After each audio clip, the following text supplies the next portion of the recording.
Good day, folks. I'm Matthew Brown again. Thanks for joining us at Finding the Warmth of Our Sun here at Madison 365. You can find us every Wednesday at Spotify, Stitcher, YouTube, and Apple Podcasts. The week continues, or the year continues, really, with RGB's death, and that's sad. We're in a world heap of trouble. But I'm going to be talking a little bit more about that election, I think, next week, really. This week, though, I'm going to be expanding on some thoughts and some things I wrote about, specifically about Dave Ciezslewicz, but really highlighting particularly how it plays out in Madison and particularly white liberal spaces, and even a bit more on how you're thinking about racism is probably wrong, right? And what do I mean by that? And you're not necessarily incorrect, right? But it's too narrow. Right, a lot of folks think about racism as a very narrow type of happening, right? They put it primarily on the individual, and they fall on this, they're a good person, so they're not racist. Or I know it's in their heart, don't have a racist bone in my body, and really down the line. So it's much more about, is this a good person? How they might have treated some people individually better, or not better, but treat individuals in a very specific way, right? And not thinking about it in the complex manner it is. A lot of folks like to say racism isn't rocket science. Well, it really is. This is about complex psychologies and complex systems and things that have been ingrained in us for hundreds of years in our society and how it operates and how it works. These things are very complex, and people spend their entire lives learning about this stuff and can explain in much more thorough detail than I ever could, right? And they don't always get it right, just like rocket scientists are going to design a poorly designed rocket, right? And it's going to explode. There's going to be something wrong with it, right? Because they misdesigned it, right? But it is absolutely very complex, and like a lot of the social sciences in general, a lot of folks seem to have an opinion about it on what it is and what it isn't and how it manifests in society without properly putting in the time and education to even have, most basic grasp of really how it plays. And that's, part of it's our own failing of our education system and failing to teach the complexities of it. And we still teach it as really this individual level. Well, that was then and this is now. Well, then wasn't that far away from now. A lot of people from then are alive today, and their kids are still alive and in power, right? Particularly when we think about, let's say, with the civil rights movement and white protesters hurling horrendous slurs or accosting violence upon those that are attempting to integrate the neighborhood with white flight, so on and so forth and down the line. They're in power. Their kids are around. They're raised in a certain way. So there's kind of multiple things to really think about with race and racism, right? You have kind of that individual level, right? You have systematic, and getting really into that a bit. So systematic and systemic are absolutely two different things. When we think about systematic, we're thinking about, at times, conscious and unconscious biases, right? Or how individuals behave in a system. So think about like a hiring manager that tends to reject black-sounding names versus white-sounding names. Now, this is a very real thing, where you can have an experiment be done over and over again on this. Somebody with a resume will go and apply for a job with a black-sounding name and not get a call back, where with the exact same resume, except just a changed name to a white-sounding name, will be getting a call back. This is a very real thing. For systemic, where if you take out individualized racism and throughout all society, but don't change the systems, then we'll still produce racist outcomes, right? Because the systems were built in such a way to produce racist outcomes, right? And so, this is, too many folks focus on that individual level or on the moralistic level, on this, they're a good person.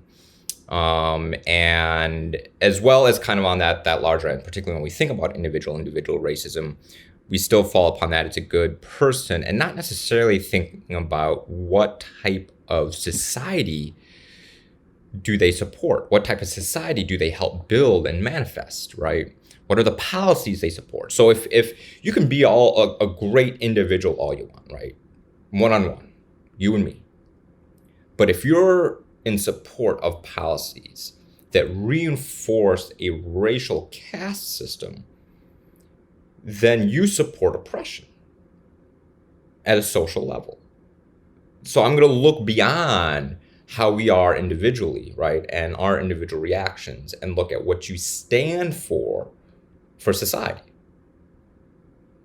That is that says just as much about you as an individual as how you behave with one-on-one, right? You know, what kind of society do you support, right? Policies, candidates, so on and so forth down the line. And so this is, again, it's much more than just bigotry. It's much more than just what's in your heart. It's about your vision of society and how it plays out. And this is really what MLK was getting at in a letter from Birmingham jail when he talked about white moderates. And even that white moderates is much more expansive than you actually think. So many liberals and progressives would be included this as well. So the question you ask yourself, well, I'm liberal and progressive, how can I be included this? Well, what we look at is for particularly those that identify one as moderate, and just really everybody in general, moderate isn't necessarily where you fall in the middle position of every single policy. It's more of a mixture of I'm a moderate here, or I'm conservative here, but I'm liberal and progressive here, where a lot of, you know, across racial lines, well, you'll definitely find Black people moderate on race too. But what we find is particularly many white liberals and progressives are quite moderate on issues regarding race and anti-Blackness in society. Dave Ciezslewicz is one of this. You see this play in general over and over in Madison and Dane County, where when it comes to issues of race, our elected representatives and local leaders are much more likely to support things that reinforce our racist caste system, our racial status quo, than things that overturn it, right? And so this is a key part of that. So a good way to think about it is, how are your actions maintaining, or how are your actions actively taking down our racial caste system, our racial caste system, right? Or, you know, racist actions and ideas. So how, you know, again, this is it's not just like a flat line spectrum, right? There's multiple ways in this on how the spectrum works, right? And in thinking about specifically in the context of Dave Ciezslewicz, so we're going to, you know, kind of use how he talked about, because again, his views are quite pervasive across Madison and white liberals especially. So in a lot of his writing, he talked about the need for Black leaders to condemn the actions of a select few looters and people that are doing property damage in Madison, or to actively condemn and to deeply engage in you know, preventing gun violence in Madison, right? Well, also he took away the responsibility of the city in this by saying the city can't tackle this. It doesn't have the resources to do it. And also used the excuse that the federal government isn't going to help, and said he hoped Biden and Harris would be able to change things, right? But there's an interesting aspect of this in kind of multiple levels. On one hand, Black folks aren't given the benefit of the doubt as individuals, where leaders that are Black, so let's be clear, when we talk about leaders, we say Black leaders, and we say they're leaders of the Black community. Well, we don't talk about white leaders in that same way either. They just are leaders, right? So leaders that are Black, if we really want to start breaking through our own internal biases on this, because they're just leaders that are Black, if we want to give them the benefit of the doubt of individuality, are constantly asked to lead and be spokesmen and engage in group dynamics when white leaders aren't, right?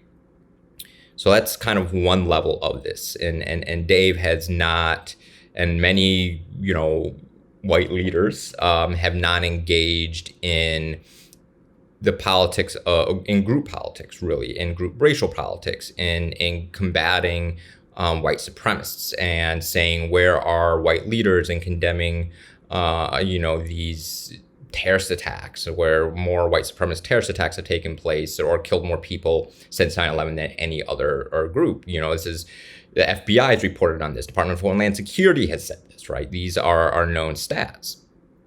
So we don't say white leaders, but we say black and brown leaders must do this, right?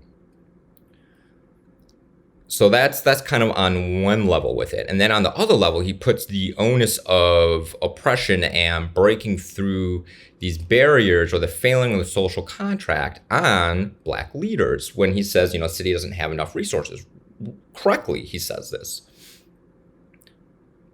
But how are these black leaders who have less resources than the city supposed to stop these things? So if you put putting the responsibility and the onus on these black leaders, right, for individual actions, again, putting the onus on group leadership over, or really kind of getting rid of that benefit of the doubt and not giving that on black leaders, right?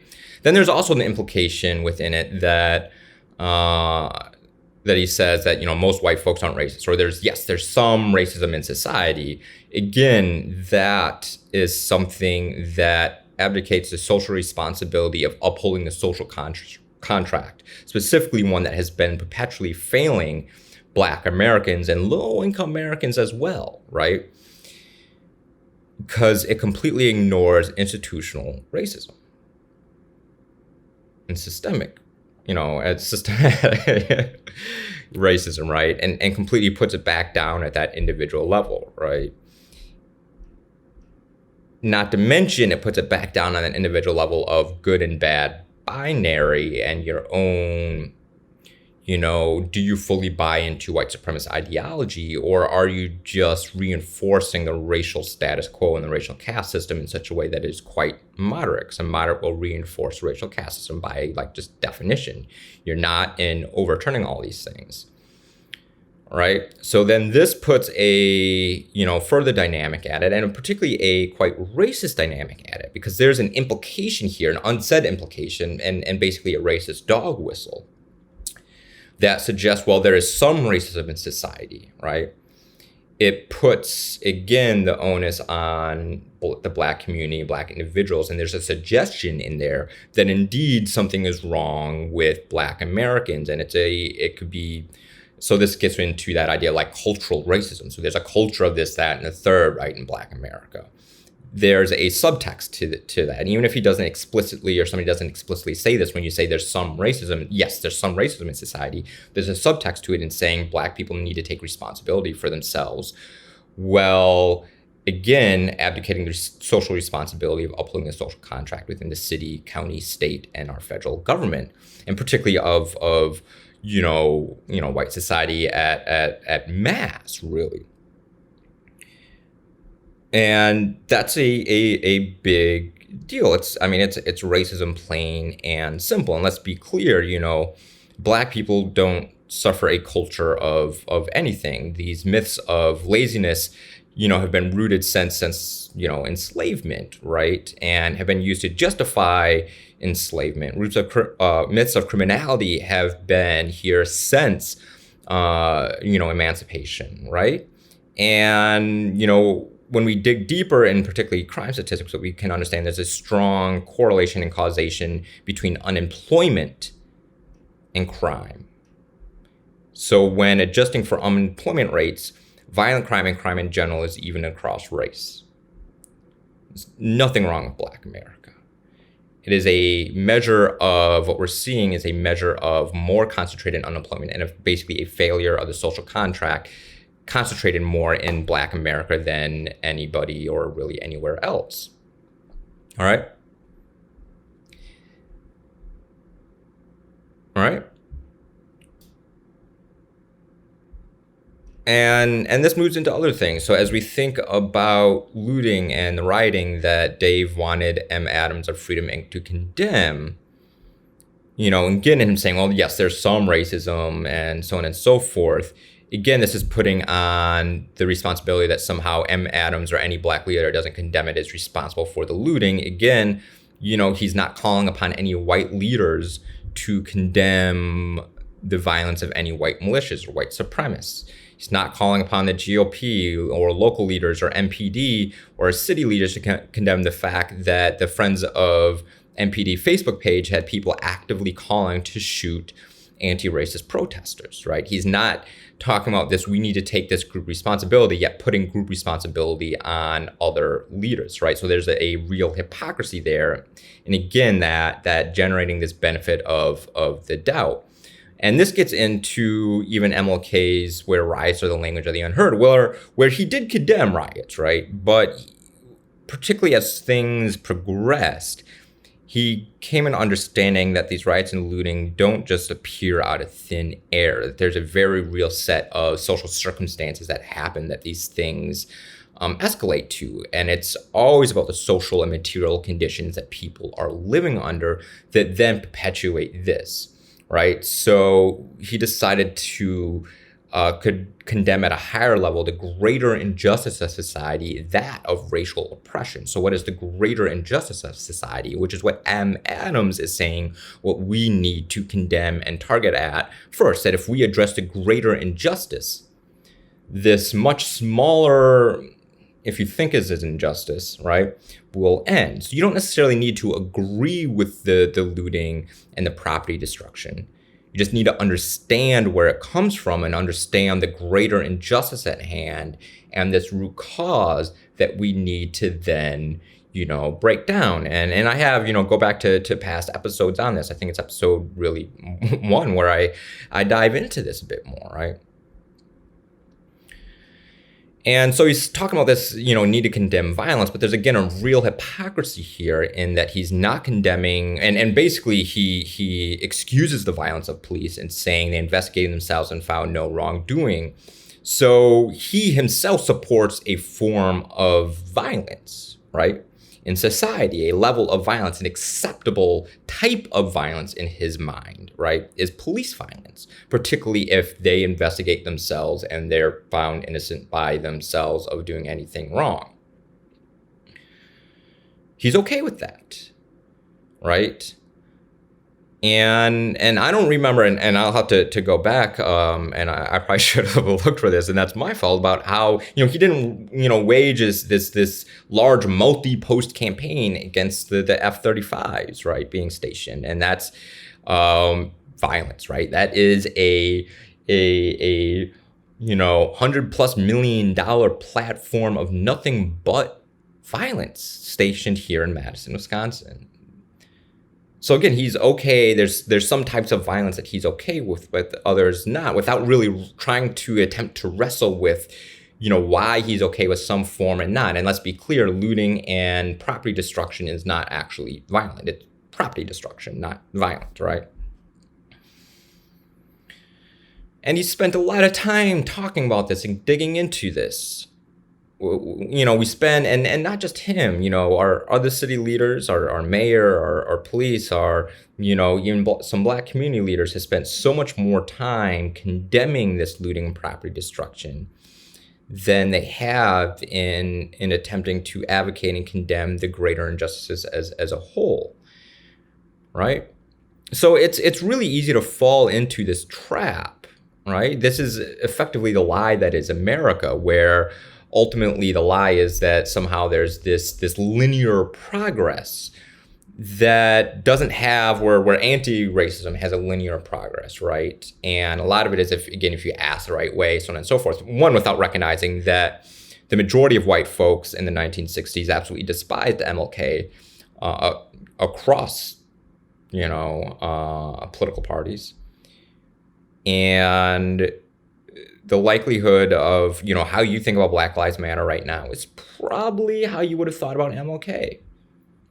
Not to mention, there's a good likelihood that you probably would have, supported the cause, but not necessarily his actions, this, that, and the third down the line in a lot of different ways. You probably wouldn't have liked MLK. There's a good chance you would not have.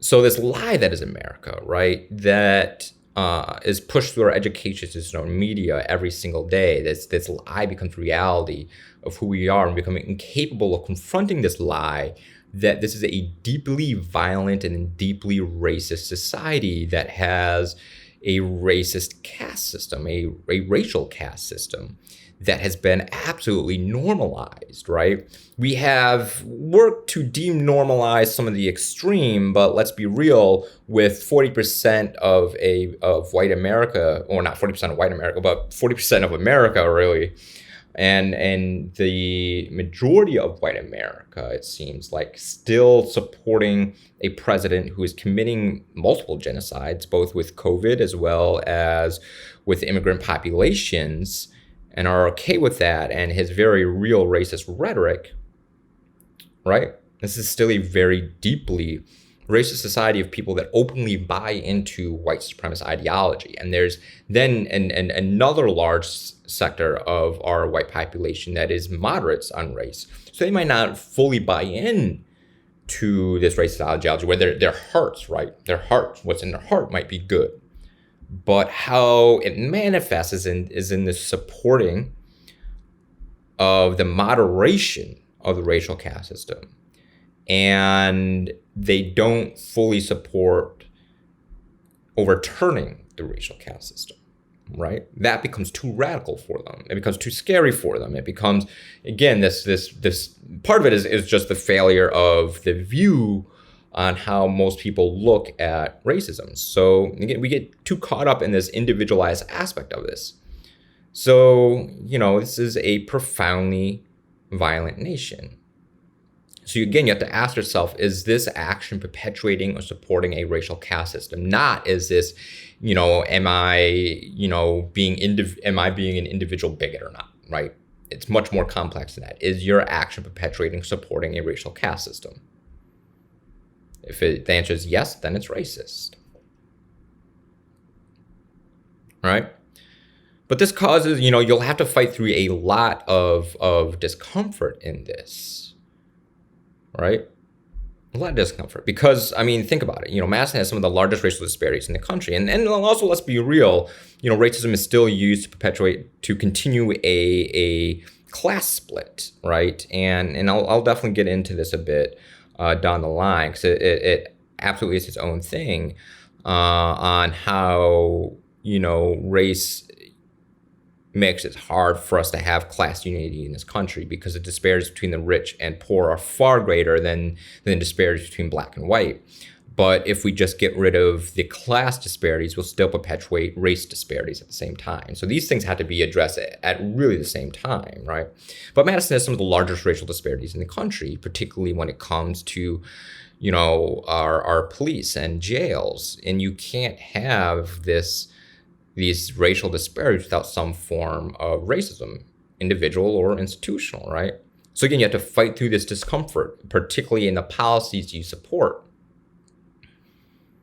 Right? So, what do we do, and where do we go from here? So you have to continue to fight that in a lot of ways, right? And this is tough. This is a long battle, and it doesn't mean we can't end racism, but we have to end what we've been and have been.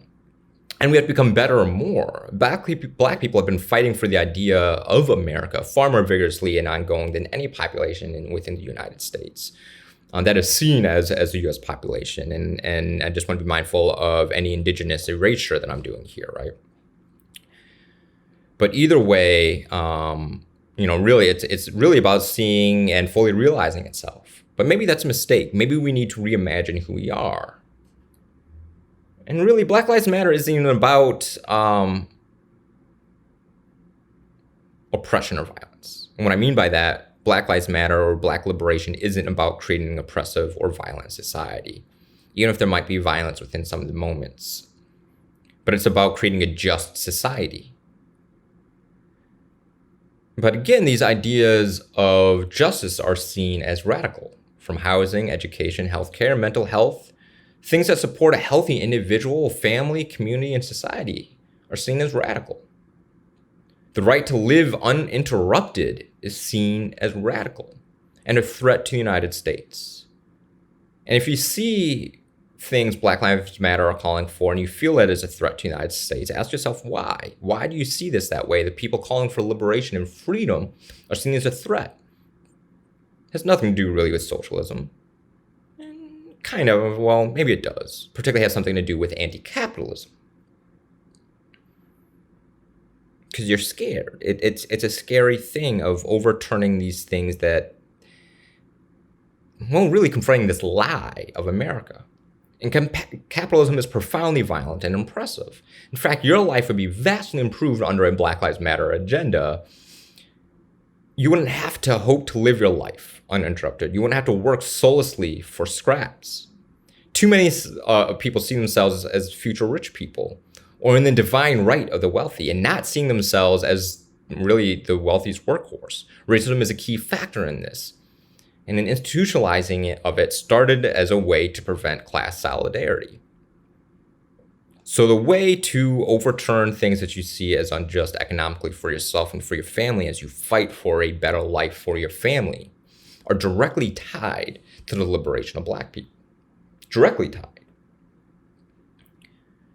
So push through this discomfort. You don't have to agree with everything, but try and actually understand where it comes from. Truly listen, not to be persuaded into agreeing, but listen in an attempt to understand. So thank you. I'm Matthew Brown, and that's it for this week. Next week, I'll be really talking about this election and what's at stake, specifically not just the choice of the better of two evils, even, well, it is kind of that, but it's also a choice of democracy, even a yet fully realized one, and an American fascist autocracy.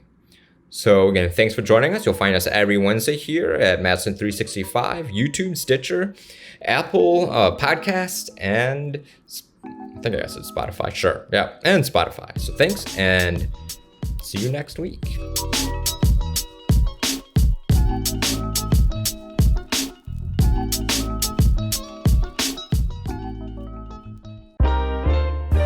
This is 365 Media.